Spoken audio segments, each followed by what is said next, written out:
So you're talking about 200 million populations in Indonesia who maybe 10% of that very concerned with halal, and also some of the Muslims in China who are very concerned with halal. So we're not gonna, halal is also, it's not, it's like creating the world as your oyster. Yeah, so one of the Muslim consensus when validating these products. So these are, I guess, issues that we come along the way, but I think market forces will actually make policies actually run that way.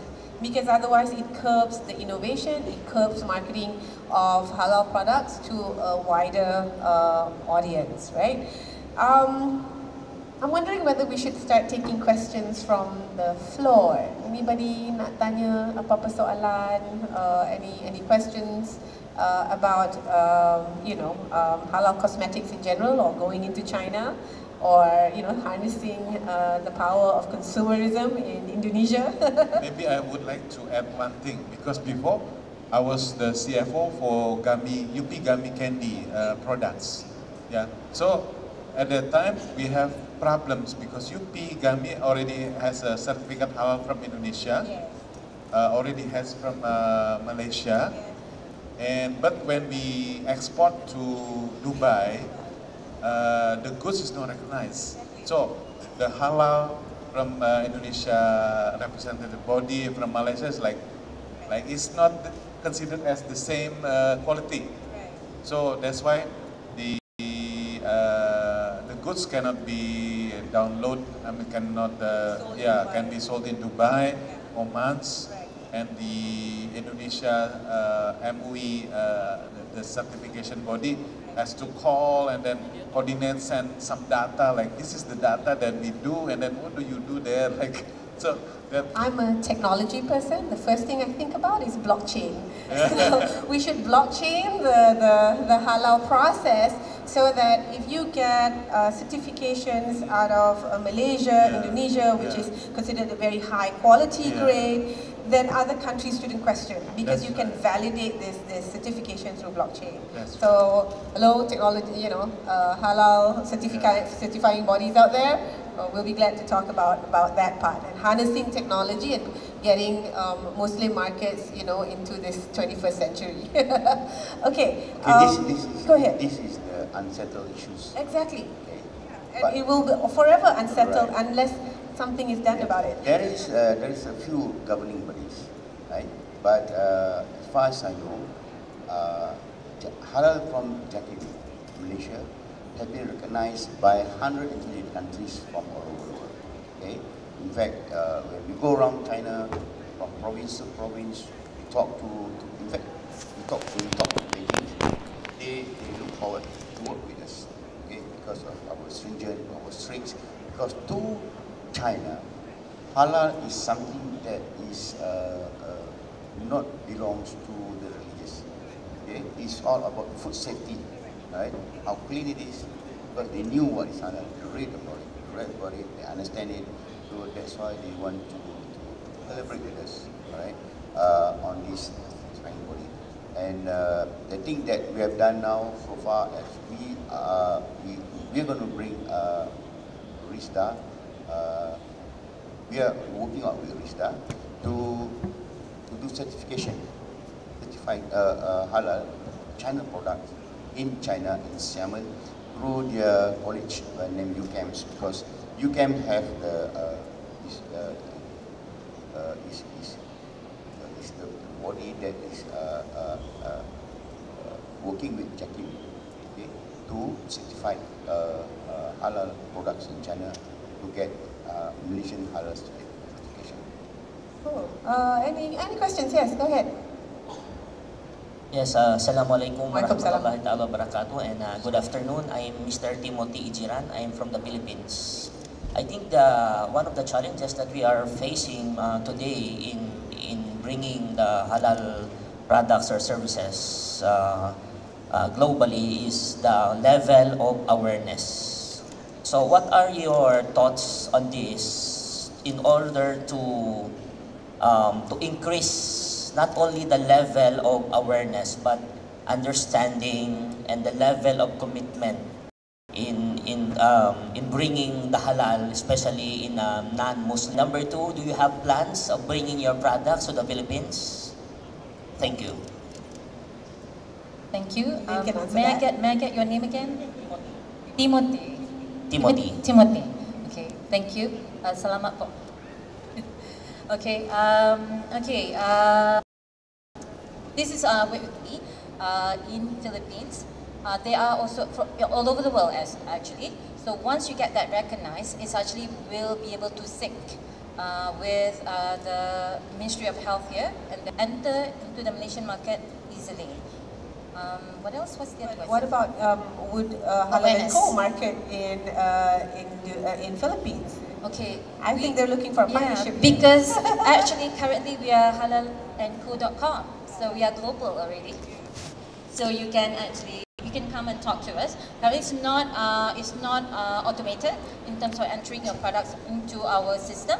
So you do have to talk to us because Halal & Co. not just about getting any products. It's curating, right? Yeah, it's curating. We curate most of the products because we want it to be quality. Just like Jakim curate all the products before they give certifications, we would like to have that kind of process as well put in place. Not as stringent as Jakim because we still have that category core, which is organic. What else? Vegan, animal cruelty free. So we do accept that with minimum. Huge community of Muslims in a predominantly Catholic country, you know. So there are challenges in making your brothers also to understand the quality behind halal and the whole ideology behind it. So I think what she's asking is like, how does the world actually help to promote this halal way of life? Okay, just like what Amizan was telling just now, it took about 10 years to actually enter China market. Rome was not built in one day. So your questions is $1 million questions. How we want to create a halal brand is through our platform. We don't actually portray halal as being very religious. It's not religious. We portray it as being, like you said, Pak Fran said, clean, good, organic, safety, that's what it is. So we would like to attract a lot of the non-Muslims as well to come on board through our e-magazine. We have our e-magazine that will create brand awareness, a write-up by the thought leader in the industry and as well by the founders of the products and how do they get to producing halal. Because producing halal cosmetics or in this area is a choice. And a lot of people do not opt for this choice because, like I said, it's barrier to entry, not to barrier to entry to market, but barrier to entry to produce a product, right? So this is the sort of like challenges that they have to go through. They're like, oh, it's too late, it's going to be 9 months to get it there and things like that. So, but again, like I said, Rome is not built in one day. The good parts, a good thing that you want to build, it has to be a long term. Jakim has built its structure in such a way, it has its science lab and so forth. So for me, I just always tell people, just comply. Because if you want to get a certain education, PhD, it also takes a long time. Good things, you know, always take a long time. So in terms of awareness, we will keep on creating that awareness, the brand, halal itself, talking about in the more modern setting, in the millennial language, stigma that halal is about religion only. It's true. So instead of looking at marketing it more from a religious perspective, you want to take the elements of halal, which is safety, cleanliness, vegan or animal free and organic, and I think even more the product halal important trade. You know, so we're not market in our blog. So the content marketing must actually harness these powerful elements: fair trade, cleanliness, you know, safety, vegan, and you know, animal free. So if we use that, then you actually get a lot more interest in your products. Yes. Okay, I would like to answer add. to your second question just now, whether are we coming into Philippines with our halal products. Okay, are you from the Philippines trades, from exhibitors? Yeah, okay. I had a short discussion and meetings with your trade minister just now. Okay, so most probably we are going to sign an MOU, okay, maybe tonight or tomorrow, so that we can bring about 400 to 500 of our products into Philippines. Okay, and we are also offering Philippines halal products into China market. Okay, so with these MOUs, hopefully we can collaborate and we can work together with Indonesia, Philippines, and maybe after this Indonesia. Yeah. Okay, so we should be in the group. Then we should be stronger. Then we should export out our halal products to all the world, right? So, any more questions? I think we have, actually we got about 10 minutes. Yeah. Any other questions? Go ahead. Assalamu alaikum to the panel and assalamu alaikum to the audience. My name is Rauf Mirza. I'm from UK. Interesting conversation. I have two questions, hopefully fairly short. First is about non-Muslim companies. Given the with 2 billion population around the world, very significant, quarter of the population, yet the spread of halal, for example, is only in certain Asian countries. So if you look at Europe, for example, my question is, why are big brands like L'Oreal, for example, and others not adopting the halal concept, for example? I'd be interested to learn of your reasons why that we're not engaging with them, or is there something that they perceive as negative, which is why they're not adopting the halal processes? That's one question. And secondly, I think you touched upon it, if we add religion to it, we have negative repercussions. In the West, certainly in the UK and in Europe, you know what's going on in terms of halal means, Muslims means terrorism, means Islamophobia. So there's a big barrier there. So how do we overcome that in terms of making sure that halal means, like you said, quality, trust, and reliability, all the rest of it? So there's I think there's a selling job to be done first before non-Muslim countries in the West can adopt the halal process, which they need to. I had another third question about certification, but I won't complicate it. So just those two, thank you. Maybe Lynn would like to answer. How is it, do you want to break that stigma? It's quite and really, it's really targeting to the millennials who have a very powerful voice, right? Okay, it's all, okay, as we can see, every day we see Facebook, Twitters, and everything's all about visuals. The reason why a lot of the Western countries or Western people see the Muslims has been like Islamophobia. It's the conditioning that we get. We watch all this killing and wars and all these things. So at Halal & Co, we don't want to play with those images. We do the opposite. It's all about conditioning again. So educating by putting beautiful images, graphics that would relate back to being halal. So halal will go back to, how do you say it, as supporting the concept, yeah, good life. So this is what we're trying to go, this is like 100 years of conditioning of all these images, graphic images that go into our brain. We watch the news, CNN just kept on talking about halal, the Muslims being terrorists. So the minute you say halal, which is a relation to Islam, right away that images come into their heads. So now, it's our job. It's not, I'm saying that it's not just my job, it's everybody's job actually to make sure that when we talk about halal, it's not something is hard. It has to be something very pleasant, very beautiful. So all the images that we have been portraying on our site, halalandco.com, it's about pleasant, organic, go back to basic. It's about zenning, Zen. Concept about using products, not necessarily adding more chemicals onto it so that it can be more beautiful. Talking about getting rid of all these unnecessary chemicals so that it will be a better product. That's why we have organic, and then also not just talking about in the area of the organic side, talking about like animal cruelty free. Just now, Mr. was addressing about L'Oreal. Why is it that they're not adopting to this market? Why they're not buying to it? We also do not know why. Perhaps I'd like to add into that. I mean, I came from a ISO certification background, right? And I've also, in tech, we have the capability maturity model, which have different grades, right? I think Halal is, you know, as a brand, right, just have a single chop, right?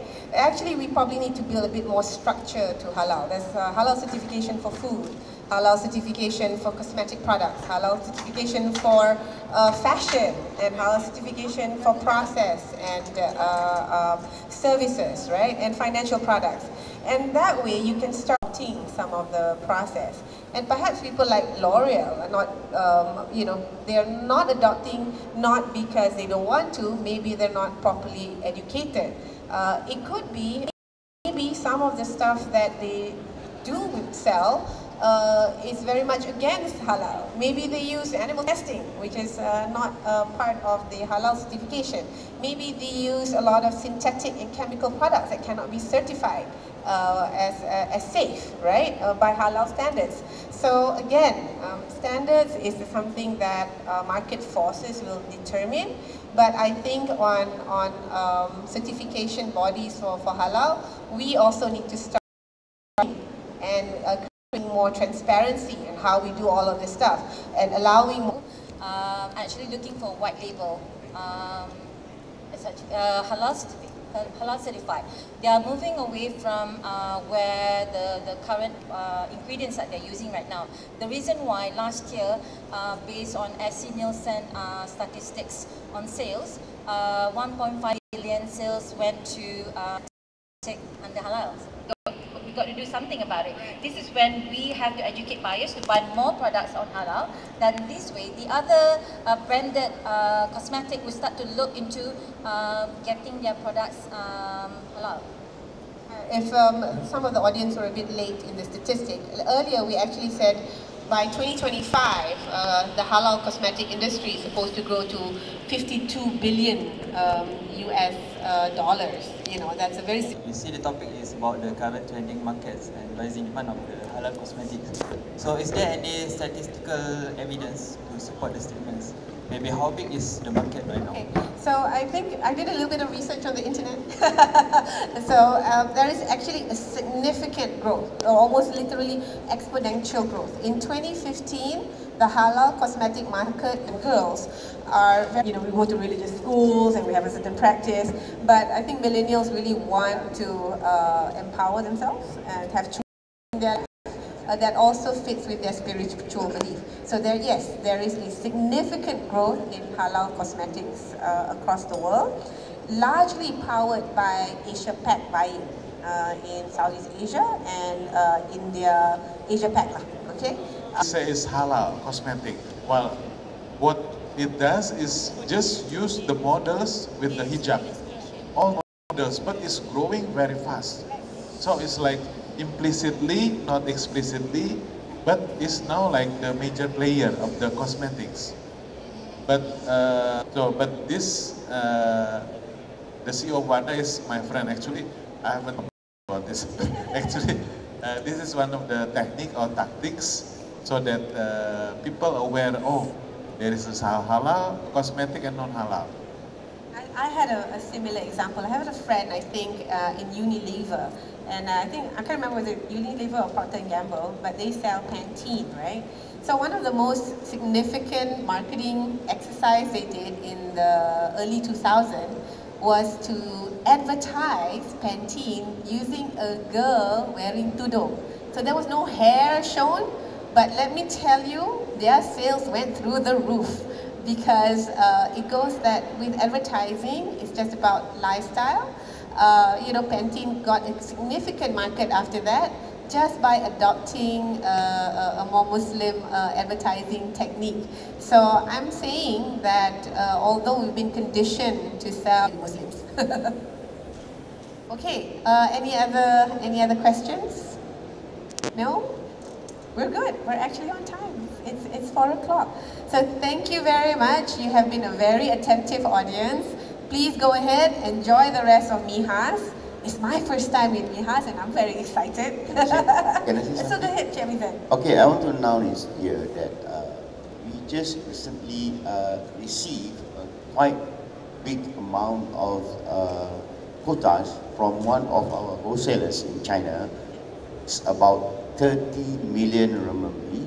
Who's? What number? 3648 and 3650. I remember numbers easily. 3648 and 50. Maybe you can try your luck. Okay? This is open for everyone. But make sure that your product must have halal and KKM. Okay? 18.6 million ringgit is the offer by now. That's a lot of market. So if anyone's interested in that, please. That's last words from Encik Amizan. So last words from Lynn. Don't forget, go surf. You Google. Dial www.halalandco.com. Please support us. We need your support. And Encik Francis, Pak Francis, last words. Actually, halal is customer segmentation, which is very important. That if we can focus on that, that can be powerful and you can be successful. Alhamdulillah. All right, thank you very much. Enjoy the rest of Mihas. I think you still have at least 1 or 2 more days, right, of Mihas? Tomorrow is the last day, is it? And hope everyone is getting good sales and making new partnerships. Thank you. Thank you. Thank you to our panelists and moderators.